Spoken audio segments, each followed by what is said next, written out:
This podcast is part of the Big Heads Media Podcast Network. Go to bigheadsmedia.com for more great podcasts. You're plugged in for the Podcast Wrestling Society, where you can get dynamic weekly pro wrestling and MMA-related content.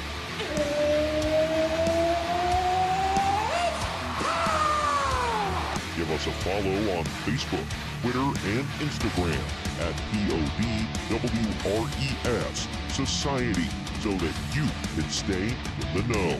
Faith is the place. The sky's the limit. And if you like what you hear, give us a 5-star review and hit that subscribe button. Woo! Woo! Woo! Woo! Now, your host, he is the one and only Troy Adams. God bless America. We're keeping America's birthday celebration going all throughout the month of July, every Wrestling Wednesday here on the Podcast Wrestling Society. I'm your loving leader, benevolent host, Midwest Monster, and America's ass, Troy Adams. And joining me today is the Great American Basher himself. He is a Mike Rotunda to my Barry Windham on this USA Express. He is Greg. What's up, Greg? Pay your taxes.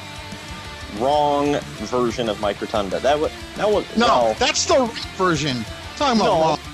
I want to slap you for that. VK Wall Street is the right version. What are you talking about? Well, I don't have a figure of him on my wall. Yeah, well, he was in the NWO, so therefore he was part of the A-Team. I want to hit you now. Hey, Eric Bischoff said it, man. You put on them colors. You're part of the A-Team. Right up there with Vincent. Shut up! Come on, you're starting off hot, man. Oh, starting off dumb and getting worse. Well, we're going to cover a lot of them. If I remember correctly, he's in our show today. I think he is. Well, he is, not as VK Wall Street, obviously. But for those of you who... actually, legitimately has probably the best version of Mike Rotunda, and I mean that. Yeah, probably.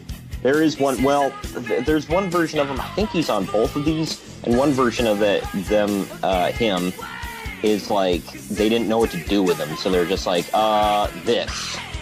And I think he's in the York Foundation, right, on the second one? No, that comes, I want to say that's 91, 92 in that area.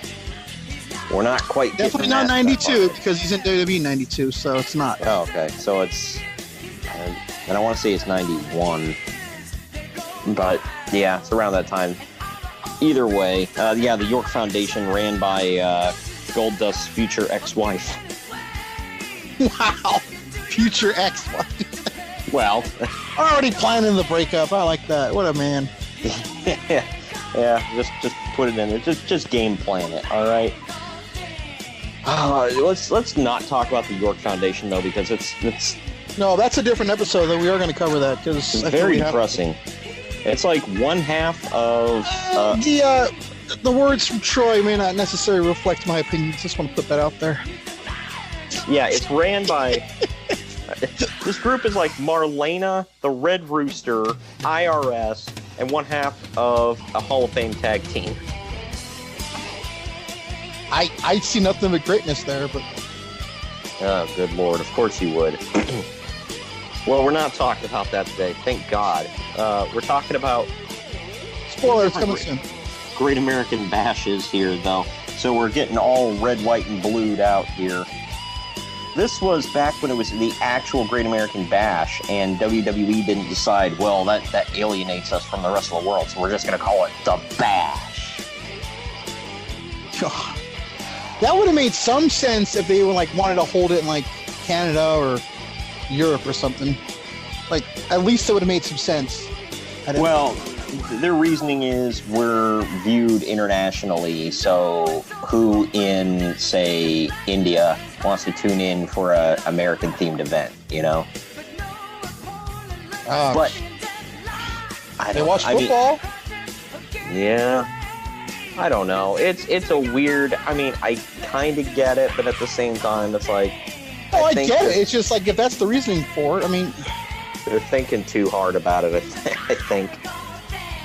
it was a cool event. I thought WCW was the best as far as like themed events. I've actually been in one of these events too. A Great American Bash? Yeah, 2007 in the Shark Tank. No, that wasn't a real one. Shut your mouth! That was which one was that? Hornswoggle won the Cruiserweight title there. That was an epic moment in the history of that event. And he made it worse. And you're proving my point. Who did Undertaker murder on that card, by the way? I don't think he was on that card, was he? I don't know. No, he had just gotten hurt. I think it was going to be him and Edge. I think. Okay, because he had a history of murdering people on the Great American Bash. I remember the Great Khali walked in with the World Heavyweight title and walked out with it. That was epic. Oh man, are you like trying to prove my point after telling me I was wrong? Kind of. Yeah, it was Great Khali versus Batista and Kane in a triple threat match. My good lord. Spoiler, it sucked. Yeah, and the main event was John Cena and Bobby Lashley for the WWE title. The match is a lot better than people give it credit for. Yeah, it wasn't terrible. We had Carlito versus a Sandman and a Singapore Kane on a pole match. On a pole, bro! And then Candice Michelle versus Melina, I'm sure just tore the house down. 5 stars. From what I can recall, Umaga versus Jeff Hardy was good. That was the match of the night, I think. If I remember right, yeah. That was the match of the night. John Morrison defended and retained the ECW title against CM freaking Punk. And Randy Orton took on Dusty Rhodes in a very bloody Texas bull rope match, from what I remember. Yeah, that was a fun one, too. Yeah. I will say this. People I got to see Dusty Rhodes live is always a great thing. Oh, yeah. I mean, Dusty Rhodes had a Great American Bash event, too. Whether, whatever 3 letters came before Great American Literally Bash. his creation, so. Yeah. Oh, you got he to see woke up in a cold sweat on July 4th. Thought of the Great American Bash. For those of you not getting the reference, go back and try. I'm sure it's somewhere on YouTube. You can find the old classics on demand, like Legends Roundtable of Dusty Rhodes talking about coming up with that. What was it? House of Horror? No, Chamber of Horrors. Yeah, Chamber of Horrors match at Halloween Havoc, where he talked about, I woke up in a cold sweat. I got this idea for the Chamber of Horrors at Halloween Havoc. And it's like, you should have went back to bed, Dusty. Right. You probably ate something bad. Oh, man, some bad meat. He's Texan. Yeah. You know it was a steak. Well, it wasn't the barbecue. You know that for a fact. Good grief. I just... and you got to see MVP defend the U.S. title and retain it against Matt Hardy. So that was cool. Not one single champion. Fact, by the way, they had like a drug test that day, one of them random ones, and that's what they found his irregular heartbeat. I heard someone say he could have died if they didn't catch it that day. Dang, that's crazy. Yeah, so he didn't wrestle for like a month or 2 after that, but he still had the title. I don't got that. Like, dude, drop it. I don't understand that. So just like when you have people like, I mean, it was cool because it was his last match, but at the same time, like, come on, dude. Like, they had Edge retain the World Heavyweight title, and then he comes out the next night and drops it because he's retiring. Like, couldn't you just have him lose to ADR? And I was for that. Screw that. Yeah, I mean, it's cool. Hell no. I don't know. It's 6 1 half dozen the other, I guess. But, well, so many people lose their final match. You figure he would, especially since he's got the title, but... Well, maybe it's a Canadian thing, because Trish won her last match, too. Yeah. And walked out with a title. There you go. Well, this whole night, there were 1, 2, 3, 4, 5, 6, 7 titles on the line this whole night. They were all, I think. Every single one of them was every single champion retained their title, except our boy, Chavo Guerrero. He lost in the Cruiserweight Open to Hornswoggle, like you mentioned earlier. I'm going to see Chavo next week, actually. Ah, cool. Or week after next. Whatever August 2nd is. Yeah. Nice. I still maintain the best Chavo, at least character work wise, outside. Not in Los Guerreros. My favorite Chavo was WCW Chavo when he was like nuts. I gotta say Kerwin White. Do you want stabbed or like that's your first stabbing of the podcast? Outside of these, do you have any Great American Bash memories? I don't know if you really grew up watching a whole lot. I watched of them all, I think. Well, yeah. The 1990 Great American Bash, that was like my first ever WCW pay-per-view. Mm-hmm. And once we get to the end of it, you'll see why I like geeked out as a kid. 97 was 98 was a good one. No, 97. 97? Which one was that? It was Sting and Big Show against Sting and Nash, I think. Hall, Nash, Sting. I forget. Maybe I don't have any good memories. Yeah, I remember watching that event and liking it. I don't remember why. I have to go back and watch it. Also, I've been up since 4 a.m. I'm tired as hell. So, but I've done my research to remember these two were doing, so I'll be fine on those two. So we're going to take our first break here, and when we come back, we'll dive into. Do you want to start with the first one, 88, or do you want to go right into 90? Yeah, hell yeah, man! It's got the Tower of Doom. Doom.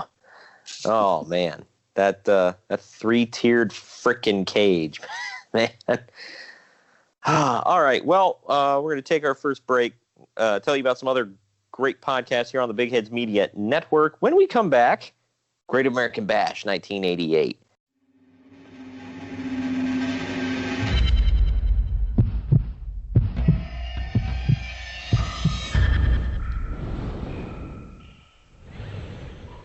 This is Brew Crime, a craft beer and true crime podcast. I'm Mike. I'm Beck. And I'm Nina. And we're your hosts. We pair a true crime story with a craft beer. That Nina will probably hate. Yeah, probably. Whatever. You can find our show on all your favorite podcast apps, and if you can't find it, contact us, and we'll try and change that. We can be found at brewcrime.com or on Twitter at brewcrime, on Facebook at brewcrime, or if you want to go to our group, it's group/brewcrime on Facebook, or on Instagram at Pacific Beer Chat. Join us as we discuss the horrible crimes that surround us and try not to giggle. Hey guys, I'm Brittany. And I'm Kelly. And we're the hosts of The Faves of Our Lives, the podcast about everyone's favorite everythings.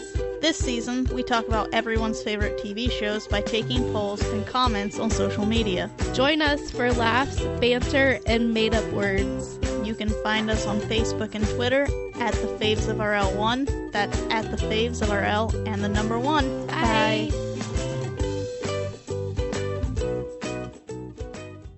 All right, we are back, and it is time to dive into the Great American Bash, 1988. They were, well, I'll give kind of the background here, because you were telling me about this, and I had to look it up, because, you know, I had to confirm it for myself, Greg. Naturally. But it was the 4th annual Great American Bash, produced by Jim Crockett Promotions under the NWA, and the first Great American Bash event to be produced as a pay-per-view event. This was the final NWA event produced by Jim Crockett Promotions, and the 3rd and final NWA event to be produced as a pay-per-view, as Jim Crockett Productions was purchased by Turner Broadcasting System in November 1988. And the promotion was then renamed World Championship Wrestling. So we are still NWA here. It's not quite WCW. And this event took place July 10th, 1988 in the Baltimore Arena in Baltimore, Maryland. That's a running thing, by the way, if you notice. It's always in Baltimore. Yeah. American Bash.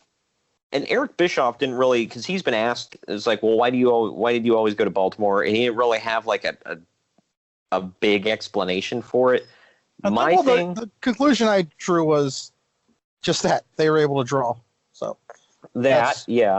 The other thing I was thinking of is, I mean, geographically, Baltimore is like right up the road, you know, so to speak, from Washington, D.C., you know, and Great American Bash. So I figured it made sense.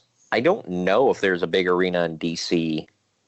even, so or if they would draw there. But I just thought, like, geographically, I thought it made sense.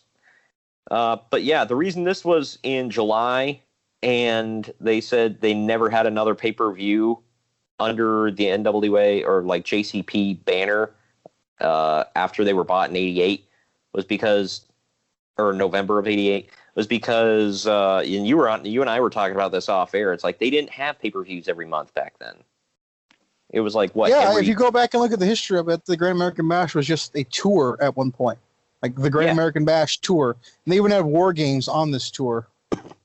So War Games wasn't even its own thing yet. Like, yep, I think that was the very first ever War Games. It's on the WWE Network, but it's not like If I remember correctly, there's no commentary for it, right? Is that the one?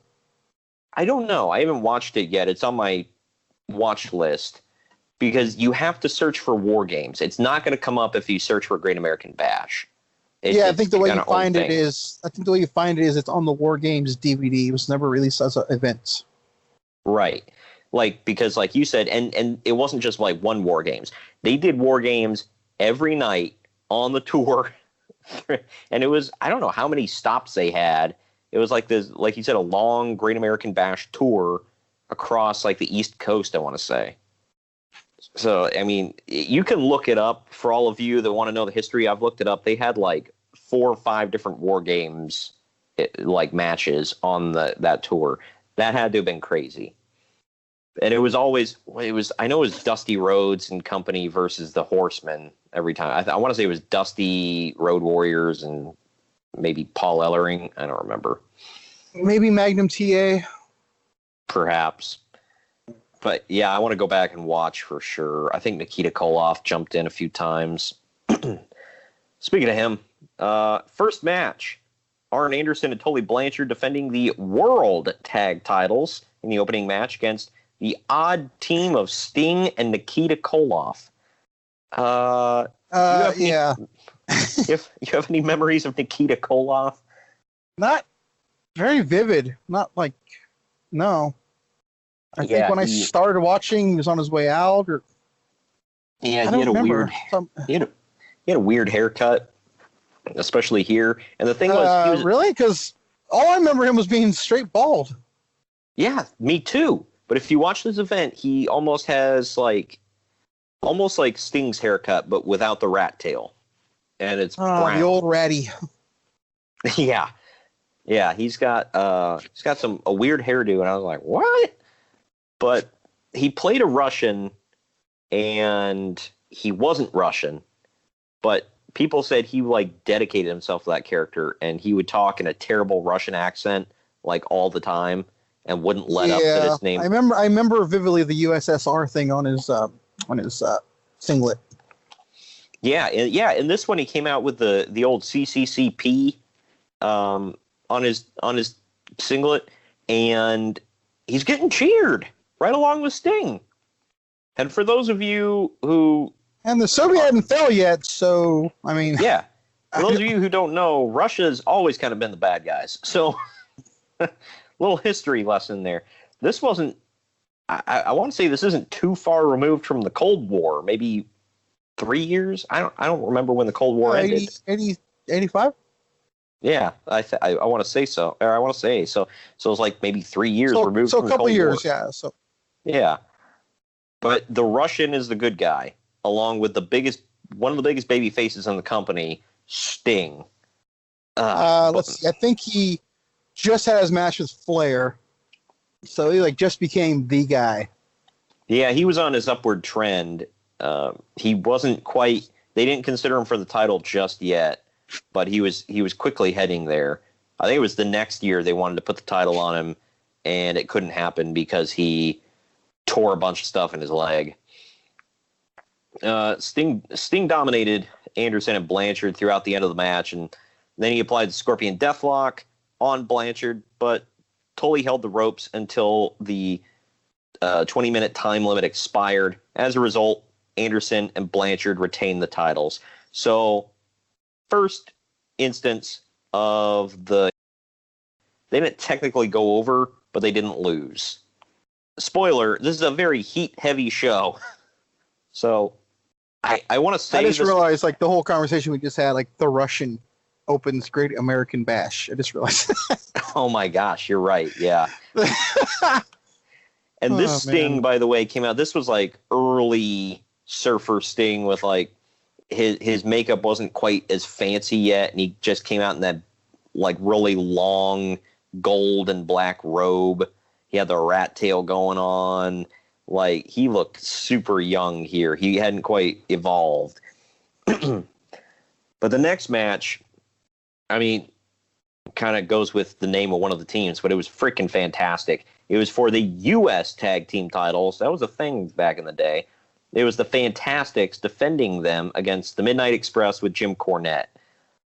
Cornette, he wasn't locked in a box, but he was locked in a shark cage. Well, he was locked in a straitjacket and a shark cage, suspended high up in the air. If the Fantastics win, then they would get the opportunity to whip Cornette 10 times with a belt. Not a championship, pal. Like an actual belt. Cornette... Well, duh, because that's not a belt. I don't know why you corrected yourself, but... Just saying. Cornette tried to... It's nothing like a belt, damn it, even though it's leather and it goes around your waist. It's not a belt. Doesn't hold your pants up. Oh. Cornette tried to involve himself in the match on several occasions, but he failed, even though he was in the shark cage. You'd have to see it to understand. Stan Lane handed Bobby Eaton a steel chain. Eaton wrapped it around his fist. Eaton attacked Bobby Fulton with a chain, and he pinned him to win the titles. So again, the heels win the belts. That's American. Well, hell yeah. I will say this. The Midnight Express has got to be my favorite tag team from the NWA era. I'm still a rock and roll guy, but Rock and Roll Express was good, but I don't know, man. Just something about the Midnight Express. And they definitely needed one another. I'll tell you that. Yeah, but the Midnight Express could have a great tag match against anybody. There's a famous video. I can't remember what territory it was from. I want to say Mid-South, where Midnight Express took on this team of jobbers, and one of the guys, you could tell he was like big and dumpy looking, and you could tell he hadn't taken a bath in like a month. And they said, like, even commentary was talking about how he stunk, and like both members of the Midnight Express did not want to touch this dude. And like as soon as they got the pin, Bobby Eaton got off him, was like wiping himself off, like blah. They said he smelled like he messed himself. Like, imagine wrestling that. Yeah, they said neither one of them wanted to touch the guy, and Cornette was like, yeah, he was gross. I don't think that he got invited back. I'll just say that. But here's the big one, man. Right in the center of the card is the Tower of Doom. On one team, the baby faces of the Road Warriors, Dr. Death, Steve Williams, although I think he was just being called Steve Williams at the time, and then Jimmy and Ron Garvin. And then they took on the heels. Jimmy Jam. I know he's not yet, but... Yeah. No, this is just this is gorgeous Jimmy Garvin. So he's got a different nickname, pal. Different gimmick, pal. God dang it. But they gorgeous Jimmy Garvin. He should have been in the Midnight Express with that kind of name, but right? Yeah. Well, he wasn't talented enough. So, shots fired. But they took on the heels. It was Kevin Sullivan, Mike Rotunda, who we mentioned earlier, Al Perez. Los Boricuas fame, I believe. Was he in Los Boricuas? I think so. Well, oh, good Lord. Yay. I could be really wrong on that, but I think he was. The Russian Assassin, who was just this was the most old school territory gimmick I've ever seen. They just put him in a singlet. It's like the old Super Destroyer. Yeah. They just put that's a hell of a name. I think he was in a black singlet, like a long-legged singlet. He just had a bland white and black mask pulled over like he was one of the interns. For those of you who don't know the interns, throw it in your Google machine. And then they just called him the Russian Assassin. Boom, he's a heel. But like done. People had signs for him in the crowd. It was weird. And then the final member of the team was Ivan Koloff, who he looked like he was like 100 years old. He's always had that face, so you can never tell. I'm going to try to explain this match. There was a big, if any of you have seen Ready to Rumble, it'll look like that. There was a big cage. I think essentially is that. Yeah. There's a big cage, a slightly smaller cage on top, and a much smaller cage on top of that. 2 wrestlers started the match out in the top cage for a 2-minute period. After that like period, 4 games in a way. In a bit, a bit, but worse, much worse. After that 2-minute period, a trapdoor in both the top tier cages opened for 15 seconds, which allowed a locked in wrestler to get down to the cage below with all of the other wrestlers. The object of the match was to unlock the door of the bottom cage once you were in the ring and escape to the floor. And Jimmy Garvin's valet, Precious, was in the ring holding the key to the door. So she was like the key master. What was it? Who was the gatekeeper? Yeah, the gatekeeper. She was essentially what's his name from Ghostbusters? Gozer? I guess I was trying to think of his real name. Oh. The guy from Honey, I Shrunk the Kids. That guy. Yeah, that guy. Yeah. I'm trying to see. Kevin Sullivan, grabbed Precious, but like when they got down to the cage, like because the whole thing was like Sullivan kidnapped her, and if Garvin, if his team won, he got her back. Sullivan grabbed Precious. It was creepy because he was like it was like, well, you said kidnapper, but like, well, yeah, he was a kidnapper. He was like creepy as hell. His whole gimmick was that he worshipped Satan. I heard that's not a gimmick, but I don't know. I don't know. He was explaining it on a shoot interview, and he said he wasn't even the one that came up with it. He said his tag partner in Florida came up with it, and he just went with it because they were like, "Oh, He said we're right in the Bible Belt and everything. He was like, "This will get over huge," and it did. He said he got him stabbed a couple times. Wow. Yep. But either way, Sullivan grabbed Precious, but Garvin rescued her by attacking him and performed a brainbuster, which he calls bombs away, apparently. Sullivan eventually just Garvin goes to get out. Sullivan shoves Garvin out of the cage, so Garvin wins, but then Sullivan closes the door behind him and locks it. Now he's stuck in there with Precious, and Garvin can't get to him. So, was it Garvin that rescues her? No, I believe it was Hawk. Yeah, Hawk had to go up to the top, go through all the trap doors, and go back down. So Hawk made the save. Swerve, bro. She's with him the whole time. Yeah. My favorite was they finally got the door unlocked, and Garvin grabs his girl and runs for it. Meanwhile, Hawk does a flying clothesline to Sullivan, and it's like he's in there beating him up. Whatever. Yeah, this match was booty. Yeah, it was crap. It was more the baby faces went over, but the heels, like, I don't know, it was masterfully done for a crap match, I will say. Because it was like, well, that's genius. Now he's in there alone with a woman. But it's like, what is he going to do in front of all these people? Like, I don't want to know. This next match, I'm shocked this is not the main event, and it's not for the world title. But it was a really good match. It was Barry Windham defending the U.S. title against Dusty Rhodes. The referee got bumped. This match was great. It was fantastic, yeah. The referee got bumped. Dusty hits a bionic elbow on Windham, but he can't get the pin because there's no ref. And then rugged Ron Garvin comes out. Or was he rugged at this? Or no, he's Hands of Stone, Ron Garvin. I don't think he was rugged, so he got the WWE, I don't think. Yeah, they dropped the whole Hands of Stone gimmick. But he comes out. Keep in mind, he was just in the last match. He's a babyface. He comes out. Dusty's like, hey, what's up, man? What are you doing here? And he knocks the crap out of Dusty. JJ wakes up. Swerve, bro! It was. J.J. Dillon, who is with Barry Windham because Windham is part of the Horsemen, he wakes up the referee. Windham pins Rhodes, retains the title. Great stuff. But again, more heat. But later, we see why it happened, because they were like, what the hell? Why did Ron Garvin do that? And they show like JJ's like paying him a buttload of money. Well, it was JJ and Gary Hart. Yes, you're correct. Yeah, Gary Hart. But they had like a bag full of money, and like freaking Garvin's being super creepy and like rubbing his chest with it and everything.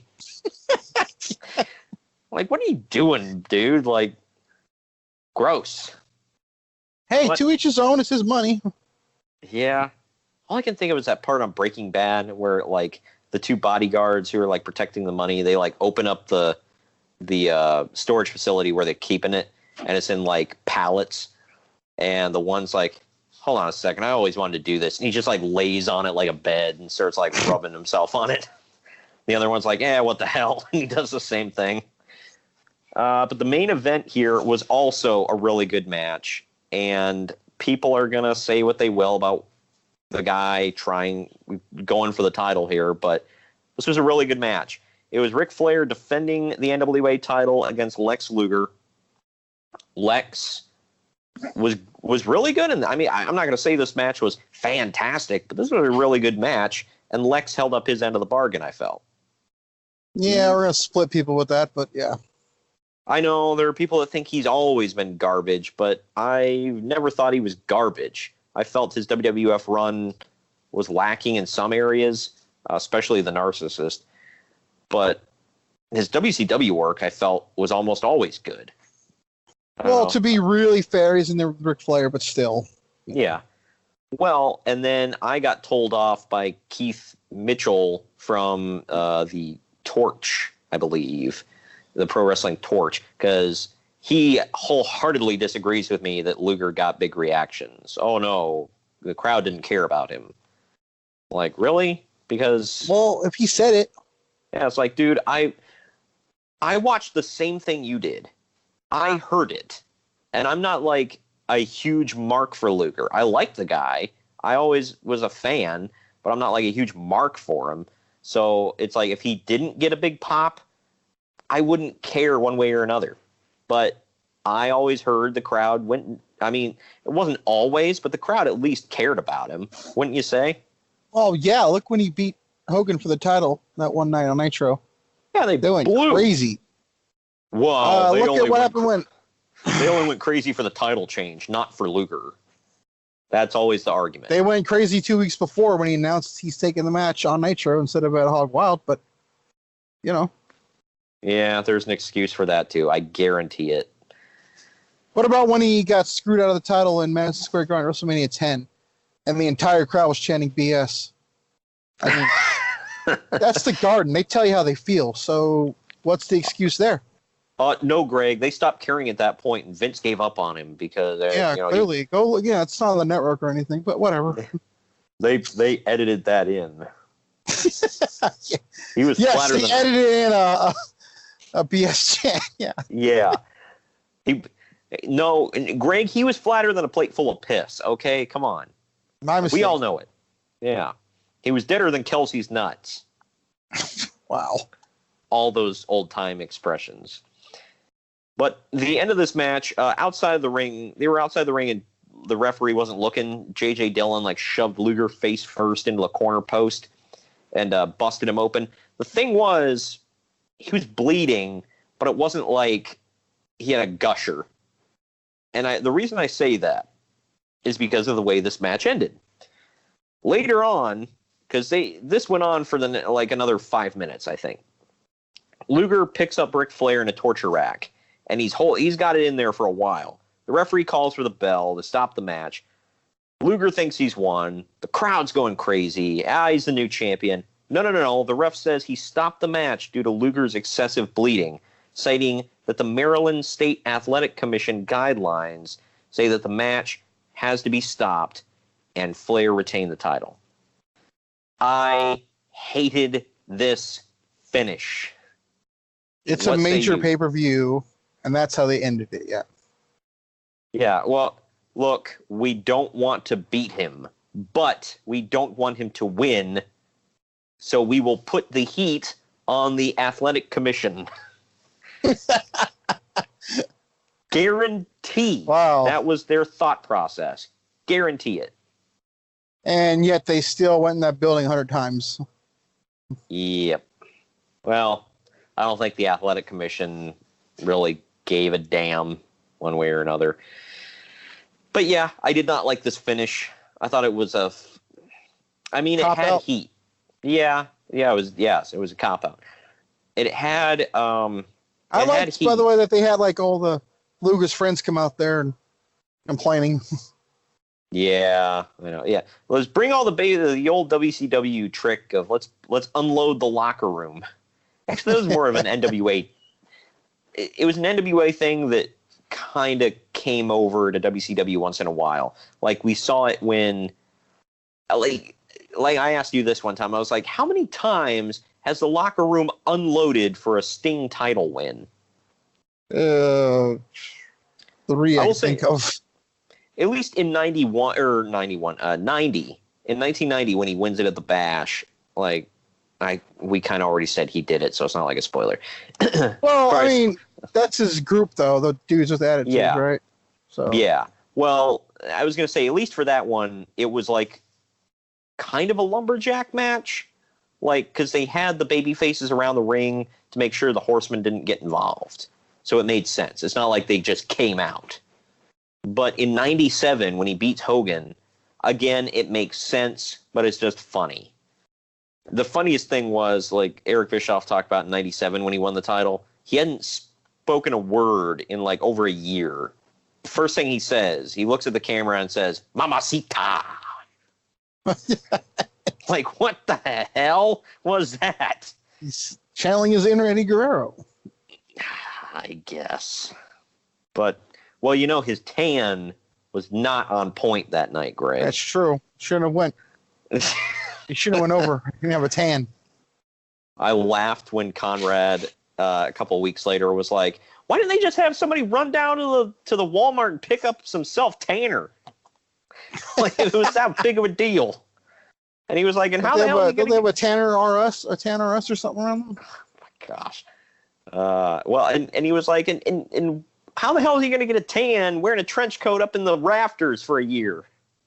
Like, you know what? He has a point. But either way, that was Great American Bash 1988. I think you said this was one of the first events you ever saw on, like, videotape? Yeah, it was an old videotape, yeah. For those of you who don't know what VHS is, or a VCR, I hate you. Throw it in your Google machine. Yeah. Do that. Google Blockbuster Video, enough said. Dude, how many kids were, like, so confused watching Captain Marvel? All of them. There were some of those things, like... Like, that's not a red box. Oh, my God. There were so many things, like... My wife is only 2 years younger than me, and she was even like, what's that? And I was like, oh, my gosh, you don't remember that? God, was she like sheltered or something? That's a different shelter podcast. In place? That's a different podcast. But anyway, yeah, so you said you watched that one on repeat, though? I think I did. Yeah, I watched it a couple times when I was a kid. It had some good matches, but it was just like so full of heat. It was just a heat-full event. That's right. Like, because I got the end. The NWA was going out in style, I guess. I don't. Yeah, they were like, all the bad guys win. F you all. But I hear, like, this wasn't during, like, the time when Sting was out, though. So I don't get, like, I don't know. Maybe they just didn't feel like Luger. Because the whole story was that Rick didn't want to drop the title to Luger because he said he promised it to Sting. But this wasn't that time. So it's like, what, do they just feel he was too young? Like, I don't know. No, Ric Flair's still the man, so. Yeah, that's true. That's it.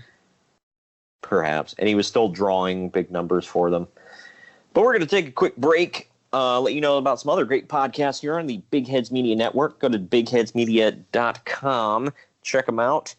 And when we come back, we will cover a very, very possibly the most famous Great American Bash ever, 1990.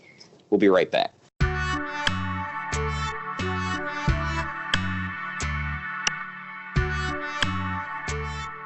I'm Michael, the host of the semi-monthly podcast In a City Like Yours. Join me as I chat with interesting people with interesting life stories. You can listen to the podcast on all major podcast platforms, including Apple, Spotify, Stitcher, and TuneIn. You can follow us on Twitter at IACLYS Podcast, as well as on Facebook and Instagram at In a City Like Yours Podcast. Please feel free to let me know what you think, and keep coming back for the many interesting stories in a city like yours.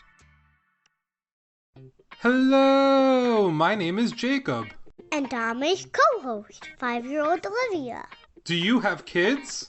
And are your kids curious? If you answered yes, you should check out Curious Kid Podcast, a weekly educational podcast for curious kids and grown-ups. Every week we learn about another topic. We've already learned about spiderwebs, batteries, the moon, and so much more. You can find us at CuriousKidPodcast.buzzsprout.com or wherever you listen to podcasts. All right, we are back, and it's time for Great American Bash 1990. These events always happen in July, right? Yeah. Okay. So this was like... No, June, sorry. Oh, June? Okay. All the later ones did. I don't know the specific month of this one. Well, this July was the Bash of the Beach. Okay. It's weird. Yeah. They sure love that word bash, by the way. It was a little... I like how they were, not only do they like that word, but they use in back-to-back events, too. I know. It's like, oh, you're... Like if they say, oh, I'm going to the bash. Which one? The one on the beach or the one that's Great American? America! And then before Bash at the Beach, they just called it Beach Bash? Or Beach Blast, I believe. Beach Blast, okay, yeah. I believe that's what it was still called during that famous Ricky Steamboat, Steve Austin match. I think that was the last one, actually. Yeah. But this one was 3 months before I was even born. So, think about that one. Shut your mouth. And how do you open up this great event, Greg, with a ripoff and a future great? You get Nature Boy Buddy Landel, who looks like Ric Flair's overweight cousin. Okay, yeah, he's the future great. Who's the ripoff? Oh my gosh! And we got Flying Brian, who for those of you out there is Brian Pillman. This was pre-Hollywood Blondes, correct? Mm-hmm. Yeah, and he was wearing his his Bengals tights because he used to be a Cincinnati Bengal. I know what that does for you. Yeah, I just wanted to fast forward right then and there. But either way, I gotta say, by the way, this is my very first WCW pay-per-view I ever watched live. Wow. Yeah. So, were you watching their TV leading up to this then? And I don't think so. So, what made you want to get this one? Someone ordered it. One of my parents' friends, I think, and I watched it over there. Ah, nice. Yeah. Because I had never watched it before. I didn't know who the hell they were. We'll get more into that. We'll get more into that with the main event. Well, is that but had you seen their '88 event before this, or did you seek that out after? It was after. Oh, okay. My uncle actually has. We're going to make this reference twice in this podcast. Old VHS tapes of he used to record Nitro every week. So he's got like a bunch of. He's got one that's like half of the tape is Nitro, the other half is Michael Jordan winning the NBA Finals. That's a hell of a duo. Yeah, it's not bad, especially for that time. I think it was 97. But yeah, this match ends with Flying Brian getting the victory off a top rope crossbody. Nothing really impressive about this one. I didn't know that Buddy freaking Landel was even like in WCW. Then we get... That's where he started, if I remember correctly. Oh, anytime, because I never really followed his career. I just know he, like Jim Cornette talks about him a lot. He was a big deal in Smoky Mountain Wrestling. So I think he made him it. Yeah, well, he said he would have been a bigger deal, and everybody kind of says this. They say he had a lot of substance abuse issues. So they said sad. They said he was his own worst enemy. They said if he would have kept clean and maybe went with a different gimmick, he would have been a bigger deal. Because everybody said he was a good wrestler and good on the mic, but I don't know. But these next two matches, it's just like, I don't know. This card, they had really good matches, but some of the people in these matches, I'm like, why were you here? Like this one, the Iron Sheik versus Captain Mike Rotunda. This was the one. Oh, man. This is the one. It's like, they're like, we don't know what to do with you, Mike. So, Captain? And like, he's the captain of the varsity club, I believe. Were they still a thing in 90? I think so. Well, this one, I mean, Iron Sheik looked like he was in good shape, but this match was just something. Sheik starts off the match by attacking Rotunda from behind. Shocker, I know. Jim Ross referred to it as a terrorist attack. The Iranian. Oh, my God. I missed that. Yeah. I must have completely missed that. Wow. I just sat there dumbfounded. Sheik attempts a suplex, but Rotunda counters into a backslide for the surprise victory. Go home, Sheik. You're old. Sheiky baby. I still stand by, why the hell was the Iron Sheik in WCW in 1990? Because that jabroni Hulk Hogan kicked him out. I guess. It just amazed me. I was like, why dude. Is Sheik on the Great American Bash? I ran #1, America, Haktui. Good Lord. Well, and the sad thing is, this is the disorganization of WCW. They said he was around, like, because the way their contracts were structured is it just, if you didn't opt out of it, or if nobody physically gave you a release, it just kind of rolled over. And people kept forgetting that he was there. So he just kept getting paid. Well, he complained. Oh, no, I'm sure he was fine. And they said they sent him home to sit out the rest of his contract because they tried everything. They were like, well, if we're paying you, you're going to do something. And then he wrestled, and they were like, never mind, just go home. Crap, you wrestling means you're wrestling. Yeah. I ran #1, America, Haktui.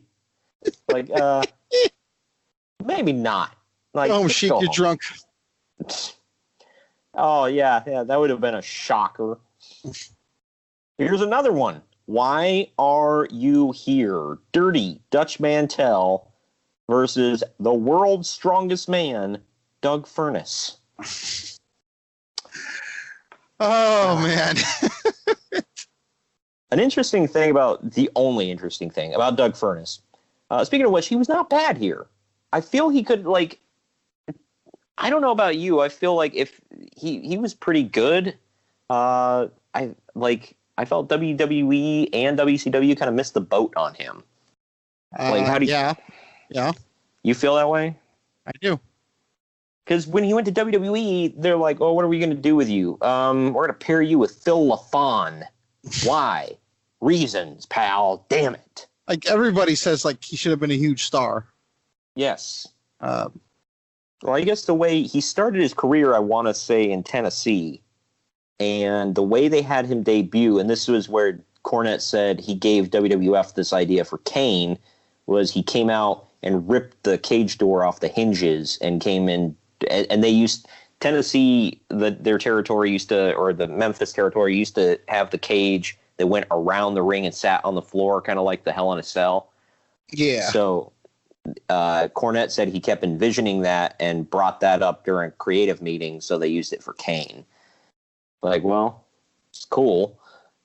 I don't know. He Dutch was old and whatever. He looked like he was wearing a sweater even though he was shirtless. I remember that, yeah. Yeah. I said, my note said another match that went way too long and was way too boring. But Furnas got the pinfall after a belly-to-belly suplex. It was like a snap belly-to-belly that looked like it legit hurt. So good for him. Actually bad for him, because like we said, I think he missed the boat. And then I want to say this is the final Why the Hell Are You Here match of the night. We might have one more. But is it?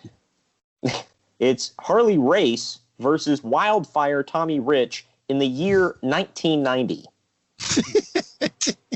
This match was old 2 years before this. That's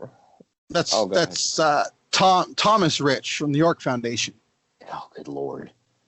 Well, for the record, he was in good shape. Tommy Rich looked good in this match. I mean, his wrestling was good, but he was in good shape. Race, to give you guys kind of a idea of where he was, Harley Race had worked his final WWE match of the Rumble of '89 against King Haku. In the year and a half since then, Race slowed down and worked the Championship Carnival for All Japan in '89, and then a tiny bit of Stampede Wrestling. With Race ready to retire, he's brought in for one last televised match in WCW. He's pitted against one of the men responsible for beating him for the NWA title all the way back in 1981. So this match was 9 years in the making, and no one gave a damn. How dare you? It could have been someone that cared. I don't even think Jim Ross cared. I mean, he acted like he kind of did, but he didn't. This was an NWA feud in WCW when they were trying to transition. Hi. By the way, Harley was wearing a singlet, like a purple singlet with a crown on the back, so he was still wearing his WWE gear.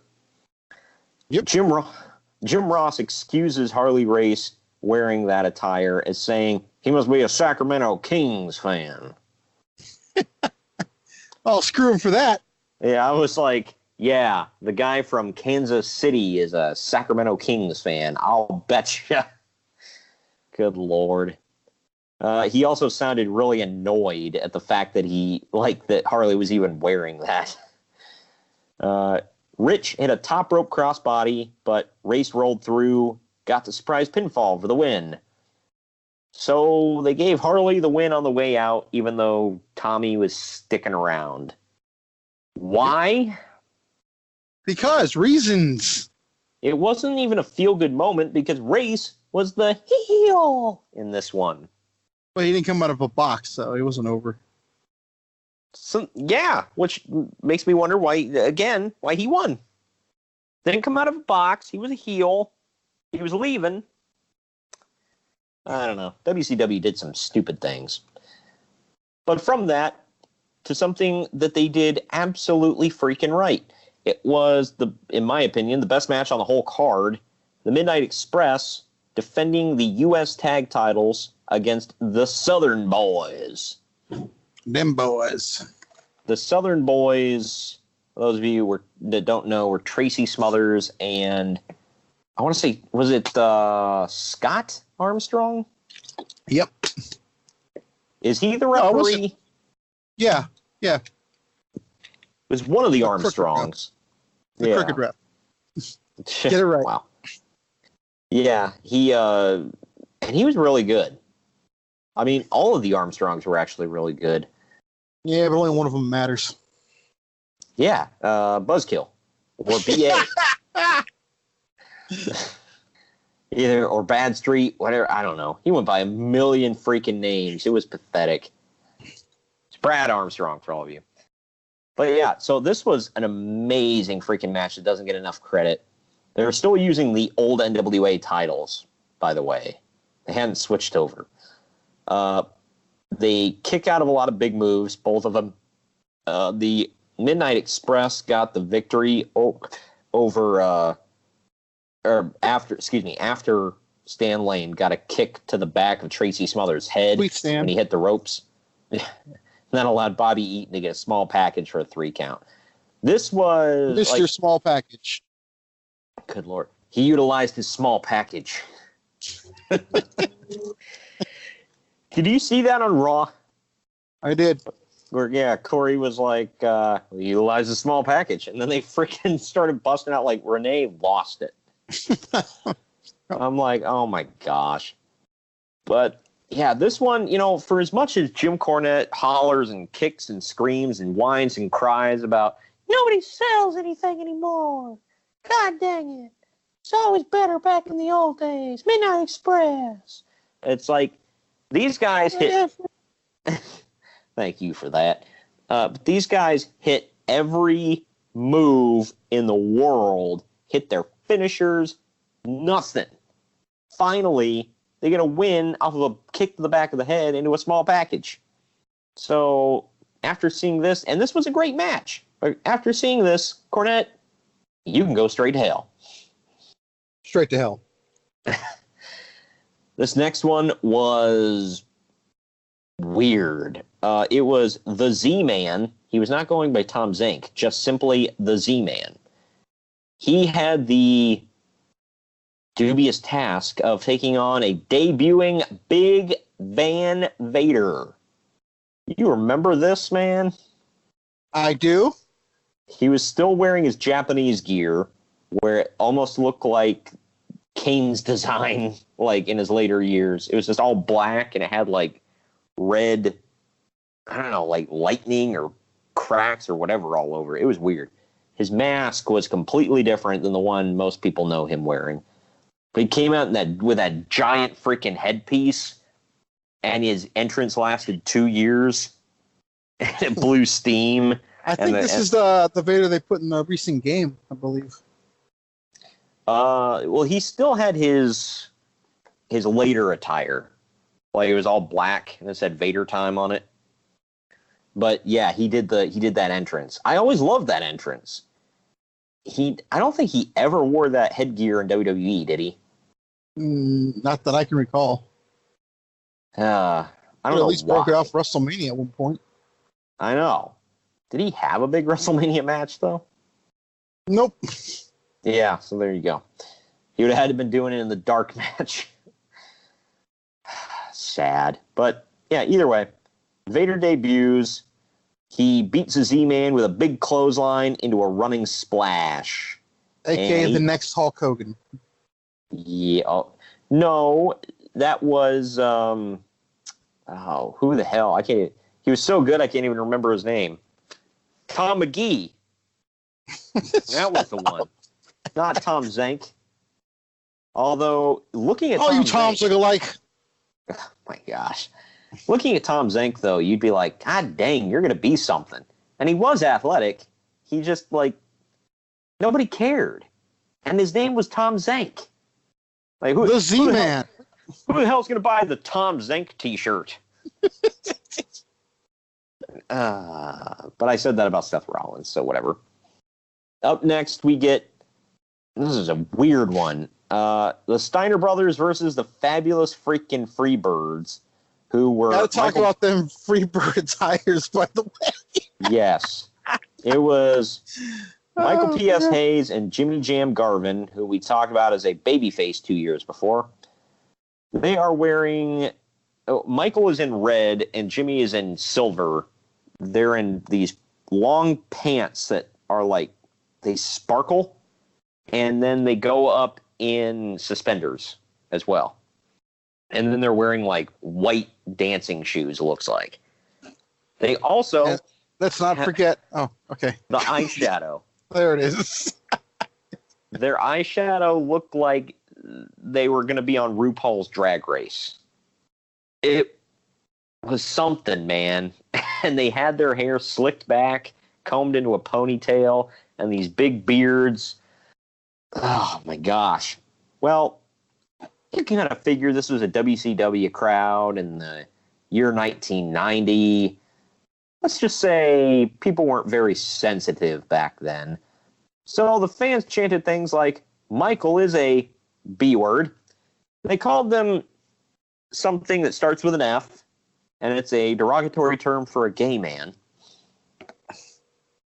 So yeah, this went on during this match. Jim Ross says that the Freebirds makeup would make them very popular in certain parts of San Francisco. I didn't catch that part. So again, that's not a cliche or stereotype. Yeah. Well, there's that good old fashioned, Southern 1990. I don't give a crap. I'm not PC. Boomer sooner.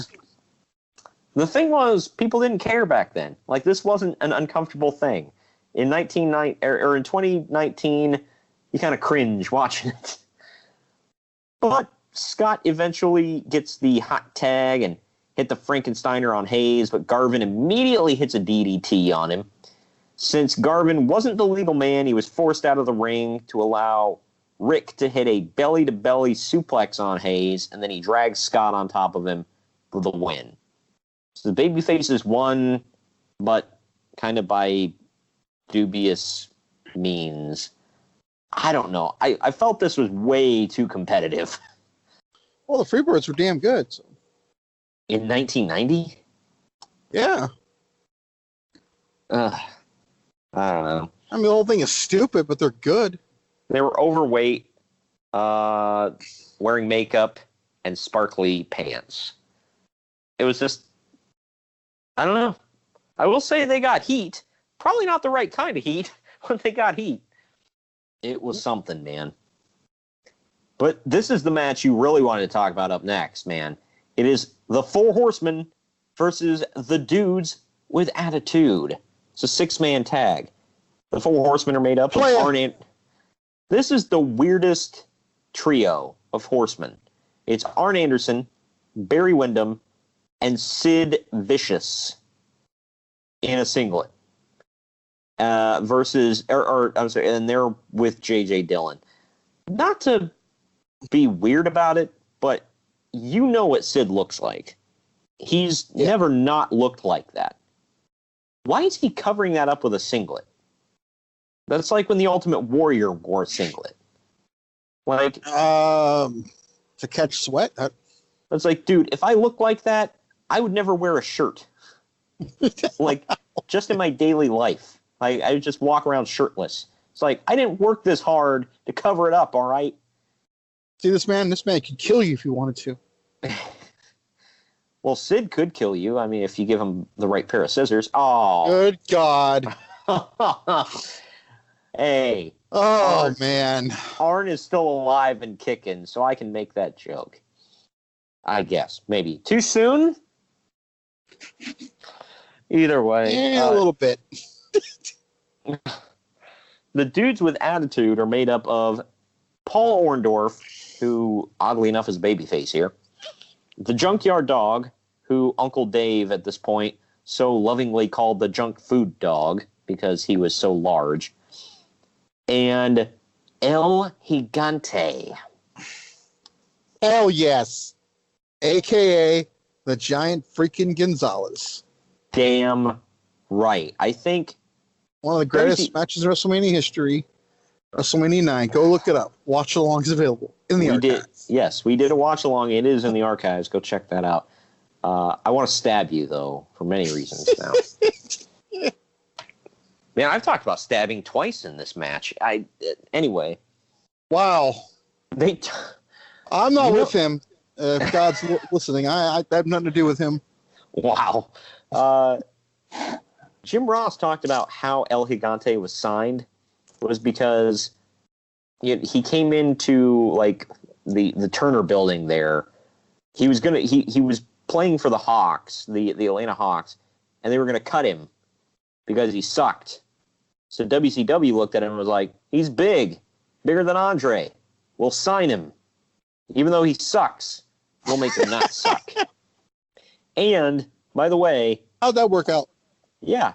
And they gave him about as much training as they gave Goldberg. The only difference is Goldberg was an athlete with a little bit of eye-hand coordination. El Gigante, for those of you unfamiliar with his work, was not athletic at all. He was just big. But the actual match here, they kept building up how El Gigante was, quote, the largest man to ever step into a wrestling ring. Yeah. And they said he was bigger than Andre. Like, they were driving this home, dude. I forget, was Andre still around doing stuff in 90? I think WrestleMania 6, a couple months before, was the last match ever.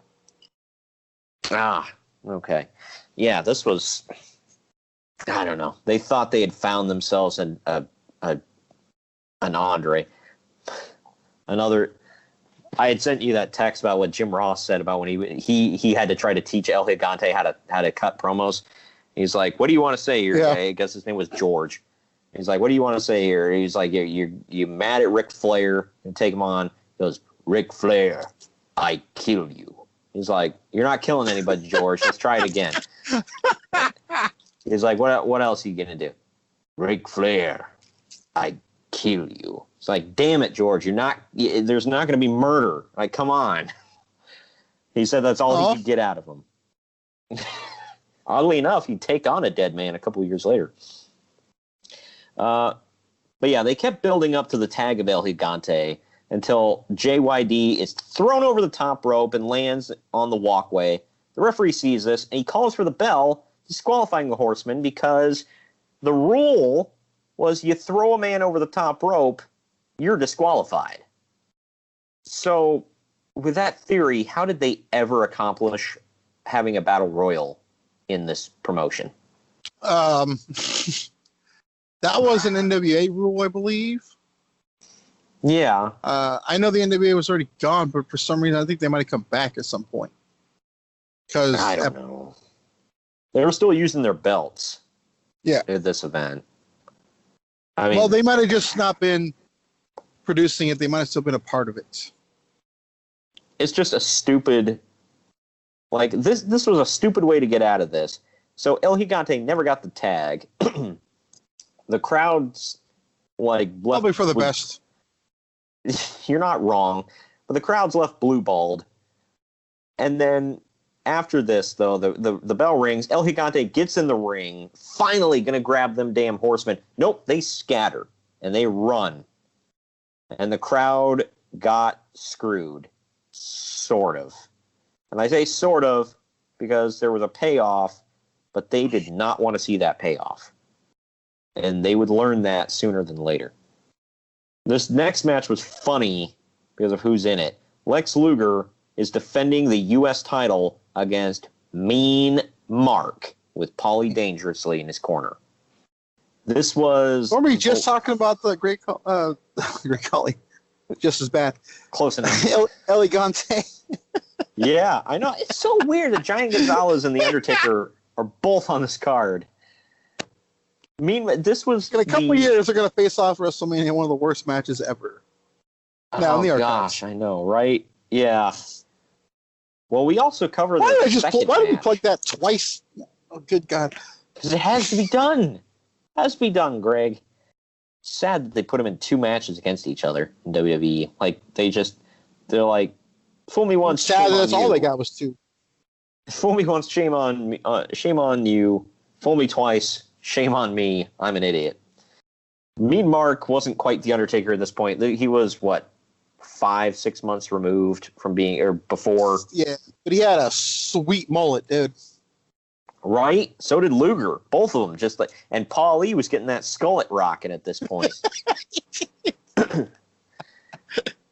This match, by the way, Mark was working hurt, but this was the match Bruce Pritchard plugs. This was the one that Vince watched as to recruit him, and Vince was not impressed. So they kind of had to talk him into just having a meeting with him because he didn't give a crap about Mean Mark. Dude, that mullet is money. How are you not impressed? How do you not see that mullet and think, God dang it, I could do something with this white guy? That's Madison Square Garden sold out every night of the week right there. He's from Texas. He's got a ginger mullet. God dang it. He's pasty white. He can ride a pickup truck to the ring. Ride his pickup truck blasting Fog Hat. Wow, you got really in depth on that. Damn right. And then he comes, you know how like when Okada comes to ring or JBL and they'll like rain the money from the sky, they'll just rain scratcher lottery tickets. Dude, I'm getting this gimmick just grow like WWE hire me. All right, give me a call. Slip into my DMs. Anyway, they're open. Or AEW, whichever one. I'll sell you the gimmick, pal. But actually, like, I thought this match was pretty good. I don't know if you remember it. I do remember it. It was not bad. Yeah, I liked it. Luger gets Mark up. The ending is like kind of what? Weird. Yeah. Yeah, Luger gets Mark up in the torture rack. The referee gets hit by Mark's boot. That allows Paulie Dangerously to run in and nail Luger in the ribs with the cell phone. By the way, I just love that we're calling him Mark, by the way. Well, he's a mean Mark, damn it. He's not a regular Mark. Luger... I meet a couple of mean Marks at local wrestling shows. Anyways. In Burgundy. Well, actually... Luger kicked out of a pinfall attempt once the referee finally woke up. From there, Luger avoided the heart punch, which was Mark's finisher. He knocked Dangerously off the apron and finished Mean Mark off with a running clothesline, forearm, whatever the hell you want to call it, and it was oddly a fast count by the referee. It was like 1, 2, 3, you're done. Like, man, they just wanted to get him the hell out of there. But I guess the advice was given to Mean Mark, hey, if you got a chance to go, Jim Ross flat out told him, it's like, if you got a chance to go to WWE, take it. Because Bill Watts was quoted as saying, he'll never draw a dime in this business. Good call. Yeah. Well, you know, Bill Watts is known for being a genius, Greg. I mean, well, I thought he would at least favor the. Well, wait, no, he was Oklahoma. He probably hated Texas with a passion. Right. Right? Yeah. Would you push Tom Brady? Well, now I would. Not that Michigan boy, though. Oh, cute. Hell no, not hell. Well, and college football hate runs deep, man. Well, look who I'm telling. It does. Well, especially in the South, man. Two guys I know are from South Carolina. One's a Clemson fan. The other one's a South Carolina Gamecocks fan, and they're always fighting. And yes, I said the word Gamecock. Ha. Jiggity. This next match was kind of a what? It was for the World Tag Team titles, and it was not the best tag match on the card. It was Doom, which was Ron Simmons and help me out here. Butch Reed. Damn. With Teddy Long. They're taking on the team of the Rock and Roll Express. Rocking the mullets, by the way. Damn straight. I can't tell if Teddy is because he's got like a do-rag on. And then both members of Doom just have like small afros going on. Well, Robert Gibson gets a hot tag. He prevents Teddy Long from interfering.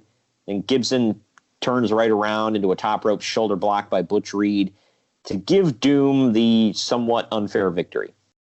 This was blah. It was definitely a come-down match. I was just like, why is this here? Yeah, Rock and Roll Express usually put on amazing matches, too. So, yeah. And I haven't seen a lot of Doom's work. I mean, have you? Not that I can remember. I've seen a lot. I just can't remember if they were great or not. Ron Simmons was really good. I've heard Butch Reed was really good. I don't know. But the main event, man, this was the reason everybody was here. It was Ric Flair defending the NWA World Title, the Big Gold, against Sting, who was painted up like the American flag. America! Now with his, like, sort of mullet going on, painted up like the American flag and everything, like, he was the one that should have rode down in a pickup truck waving an American flag and, like, shooting sparklers out of his ass and just... Holding a Budweiser and a hot dog? Damn right. Got his girlfriend / cousin in the passenger seat. Good grief. Uncle Dad and Aunt Mom are the front row cheering him on.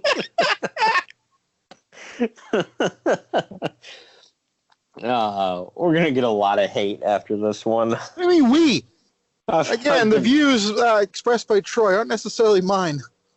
Yeah, I have to always put that disclaimer on when I have Santiago on any podcast I'm on. So he even goes harder than I do sometimes. But anyway, the baby faces come to the ring to prevent interference from the Horsemen. The blood vessels in Sting's chest are all broken at one point. So it's just the risk you take working with Ric Flair, I guess. This is the match that really showed me who Sting was. Became my guy. Yeah, it was really good. I remember why I remember watching this and just I love this guy now. Yep. Ric Flair looks to have the match won when he goes to apply a figure 4. He's playing on the whole Sting's injured knee story because, like I was talking about with the last bash, he was pulled off of a cage by a member of security, and he got kind of hung up. And when he landed wrong and tore a bunch of stuff in his knee. So he was out for a while, and he was supposed to win the title.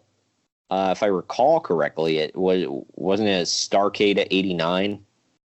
I want to say it was 89. Starrcade 89. They had to reverse course because he freaking hurt himself. Didn't it end up being freaking Ron Garvin? Was that 89? I don't think it was 89. That was earlier. It might have been Luger. Because I remember that was that was what I was telling you about the last time, where it was there was a thing where Flair didn't want to drop the belt to Luger because when he replaced Sting, because that was 1992 when he was leaving. Okay. Yeah, okay. Well, Sting did defeat Ric Flair in the main event of Starrcade, so maybe it was a different event I'm thinking of. But I know this was either way, regardless. This was his crowning moment, and building up to it. Sting wins. Sting counters the figure 4, by the way, into a small package, pulls off the upset to become the NWA World Champion. I say it was upset because they were building him up like an underdog, kind of. During Sting hard, man. Oh yeah, I mean, who you really had to want to hate Sting if you hated Sting. Yeah. He was, even his goofy cornball crap was still good. Even when he clearly didn't know what the hell he was talking about, it was still entertaining. It wasn't quite like the Ultimate Warrior, because the Ultimate Warrior, while he was entertaining, it was more like watching a car wreck. I'm talking about his promos. I know. It was just a car spinning out of control and slamming into a wall. It's I want to see this, but it's tragic. But the weird thing about this, during Sting's victory celebration, a big, a picture of his head that's sparking falls from the ceiling onto the stage. I'm holy crap, it's almost like they knew he was going to win. I loved that when I was a kid. Yeah, well, yeah, it was awesome. Yeah, I like the whole thing. And he congratulated Ric Flair at the end. He said he had big shoes to fill as the new champion. Somewhat. I mean, Flair had been the champion for a while. Somebody brought this point up to me. He's just coming off that epic feud with Steamboat, too. Yeah. That old chestnut. It's always what do we do with Flair? Steamboat still under contract? God dang it, throw them in a match together. People will always watch Ric Flair. People will always watch Ric Flair versus Ricky Steamboat. It's just it always happened, and it was always good. So, but somebody brought this point up on Twitter, and I wanted to ask you what you thought, because I somewhat agreed. They said they compared not how he is or who he is, or whatever, but they compared Kenny Omega when he won the IWGP title.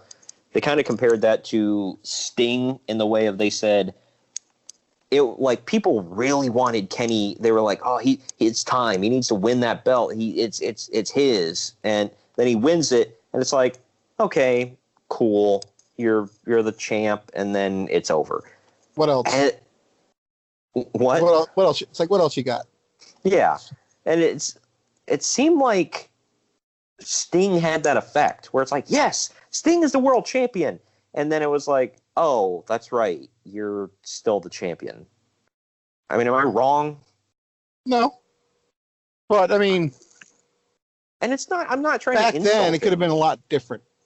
Yeah, but it's just like it seemed like every time, and I'm not talking about this reign in particular, but it seemed like every time he won the title, he always had memorable chases, but not memorable reigns. No, that's true. I don't think a lot of them lasted that long. Yeah.